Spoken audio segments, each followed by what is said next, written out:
Hey guys, it's Tomcat X here, coming at you with another movie review. Today I'll be covering a kind of obscure superhero movie from the year 2013.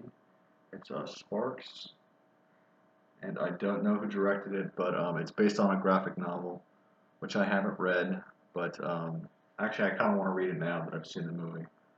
But Sparks is it's about like a kind of a down and out superhero where he confronts a serial killer and he blacks out, and his girlfriend is captured by the serial killer, and so he kind of becomes a laughing stock of the superhero world. And so this movie's kind of about him trying to kind of redeem himself. And there goes my phone. I'll try to shut that off. Sorry about that. But no, he's trying to redeem himself, and he kind of uncovers a plot that involves the villain that humiliated him, and it kind of delves into his origins and how he got his superpower. So that's the basic plot. And I like this movie. I thought it was. There goes my phone again. I keep getting text messages from someone. Okay, but now there's someone talking outside. Okay, trying to lose my train of thought.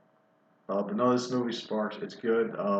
It's a lot different than like your standard Marvel or DC movie that you see, at your local multiplex. It's kind of like a mystery with a bit of romance, and it's really more. It's not just a superhero movie; it's a superhero noir movie, uh, like a film noir.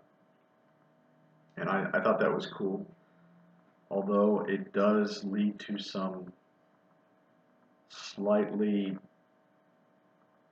hammy dialogue. And it kind of, there were some moments where this movie kind of felt like Sin City, which I actually didn't like the Sin City movie, the first one. I haven't seen the second one. Although I do like the Sin City comics, those are great. I'm just not a big fan of the Sin City movie. I haven't seen the sequel. I don't think I will. Well, I don't know. I got other things to do. But this movie has some notable character actors in it, including Clancy Brown, who played the main villain in the first Highlander movie, and he also was like a drill instructor in Starship Troopers.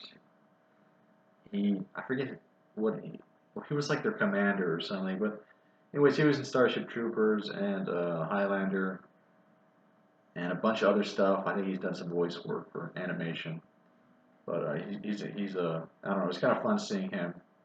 And this movie also has William Katt, the greatest American hero, and he not only does he appear in this movie, but he also produced it. And this film was directed by I guess the guy who wrote the graphic novel, and he also wrote the screenplay for this movie.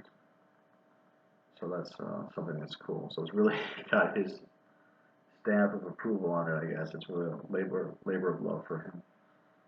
But if you like superhero movies, I would check this out. Something different than the majority of superhero movies you're going to see again at the local movie theater. And oh yeah, one last thing. Some of the costumes in this movie look look more like superhero costumes that you'd see in a comic book. They're not like desaturated, and plus they've got like the Robin masks and Lady Heavenly, Sparks' love interest. She has like a little, I don't know, the kind of mask you see in a comic book. But it was pretty cool. And this movie isn't really afraid to look a little bit goofy, which I appreciated because how many how many Man of Steel do we need? Man of Steel, I should say. But no, the funny thing is, I like Man of Steel, but I can kind of understand why people are pissed off at that movie because it kind of took all the joy out of the superhero genre. But it was cool. I don't know why am I talking about Man of Steel. I should be talking about Sparks. Sparks is good. Again, I think I've said I liked it a few times now, but I am recommending it. Seeing the movie made me want to hunt down the graphic novel.